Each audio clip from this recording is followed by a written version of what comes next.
خدا حزقیل کے ذریعے مستقبل کے بارے میں بات کر رہا تھا۔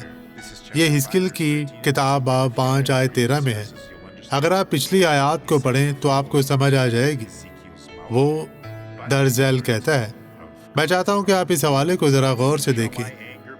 میرا قہر یوں پورا ہوگا، تب میرا غضب ان پر دھیما ہو جائے گا اور میری تسکین ہوگی، اور جب میں ان پر اپنا قہر پورا کروں گا تب وہ جانیں گے کہ مجھ خداوند نے اپنی غیرت سے یہ سب کچھ فرمایا ہے۔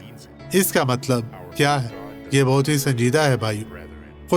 خدا حزقیل نبی کے ذریعے باتیں کر رہا ہے۔ وہ آنے والے وقت کے بارے میں آگاہ کر رہا ہے۔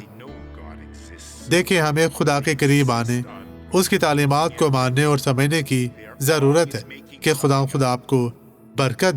خبردار رہیں، مسیح کے ساتھ جڑے رہیں۔ آئیں دعا کریں۔ باپ، ہم تیرے حکم کو مانتے ہیں۔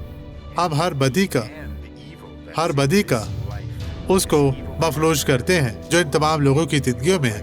جلال کے بادشاہ، رحم کر خدا، ان لوگوں کو بڑی برکت دے۔